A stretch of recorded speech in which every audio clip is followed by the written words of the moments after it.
да плива. Кре, кре, мјам, мјам, дебел кастеста орецов. Си размислувала жабата. Ке имам месо за подолго време. Ке си се сладам, нема што кре. Само што го помислила тоа, нурнала под водата и го повлекла стаорецот со себе, зборувајќи си самата со себе. Сега ќе престанеш да се смееш, стаорецу. Набрзо ќе го загубиш дивот. И го влечела стаорецот во длабочината и се веселела на гозбата. Стаорецот видел дека работата одина лошо. Почнал да се трга, сакал да ја избега на жабата. Плескал со сета сила, водата се разбранувала, почнала голема битка. А високо на небото летала птица. Галеб кружел над мочуриштето и наеднаш ја забележал борбата меѓу жабата и стаорецот. Се спуштил галебот долу, свртел еден круг над двете итри и лакоми животни и потоа им се фрлил на жабата и на стаорецот. Ги зграпчил, се извишил во небото и летнал кон своето седало со двоен плен. Жабата веќе не се радувала. Ниту мустаките на стаорецот биле насмеани.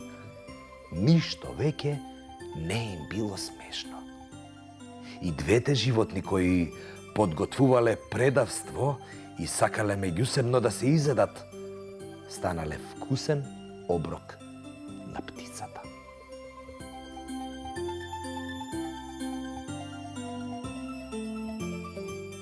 Си било едно глувче. Било слабичко, изморено, истоштено, но и радосно, зашто конечно оздравело. Имало вирус, ама за среќа се добро се завршило. Такво изгладнето до несвест тргнало да бара нешто вкусно за јадење.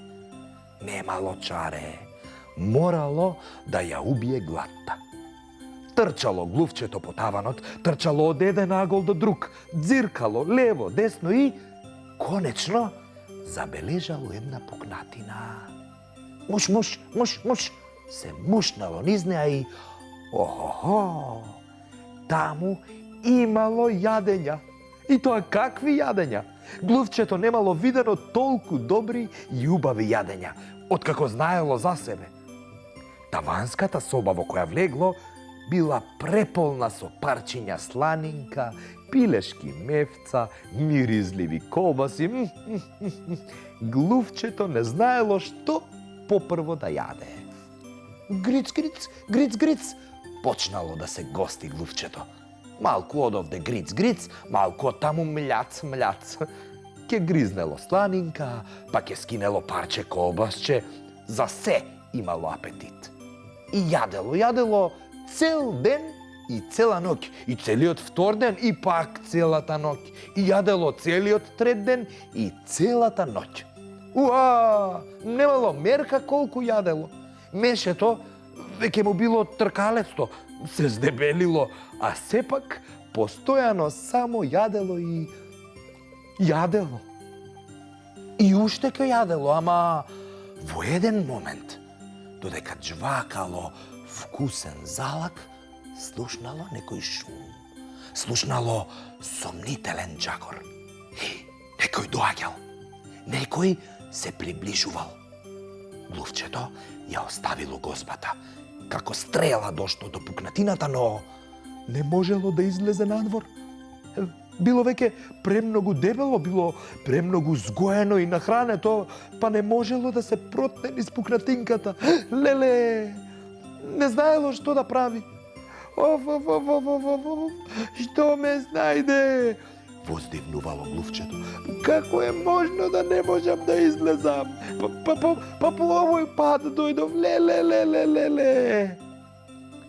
Лелекањето и овкањето на лакомото глувче ги слушнало едно друго глувче, па дотрчало и рекло: Не се чуди, соседу. Тогаш, кога си се провлекол низ оваа пукнатина, си било слабо и тенкичко глувче. Сега, погледај се како си се здебелило. Многу си лапало. си било повеќе лакомо отколку гладно. Се си сакало да изедеш. Сега, ако сакаш да излезеш надвор, ќе мора да не јадеш, да постиш, за да останеш. Така и било. За да може пак да се провлече низ пукнатината, глувчето 3 дена и 3 ноќи не смеело ништо да јаде, морало да пости. Ослабело и дури 4-тиот ден излегло на слобода. Навистина не е добро да бидеш лаком во јадењето. Ни на луѓето претерувањето во било што не им носи добро. Верувајте во тоа. Проверено.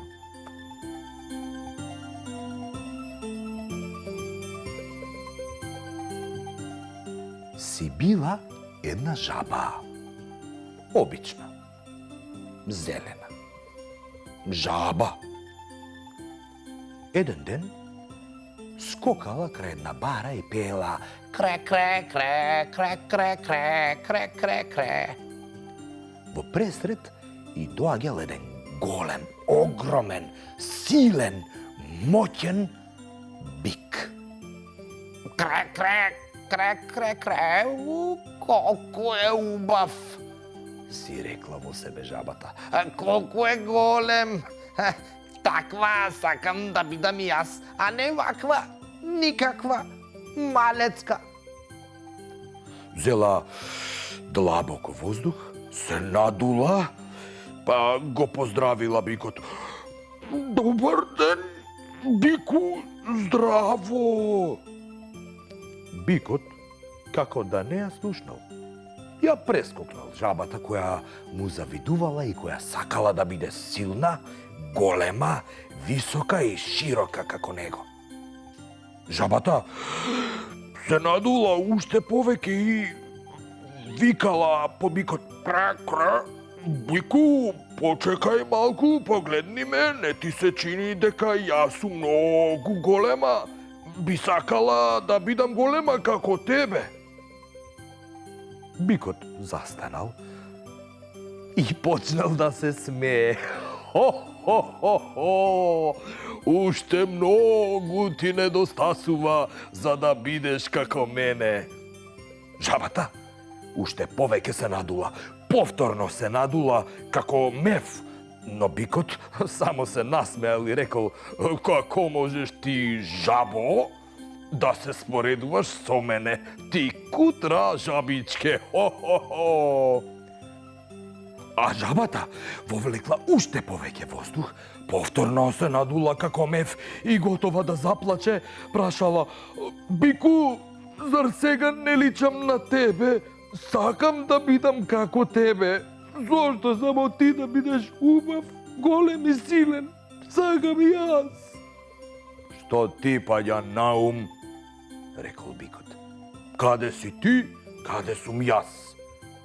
Погледни го само моево уво. Само увото ми е поголемо, многу поголемо од тебе. Жабата не знаела што да прави со себе. Повторно вовлекла уште повеќе воздух, повторно се надула како мев и се надула толку многу што пукнала. Пукнала од завист.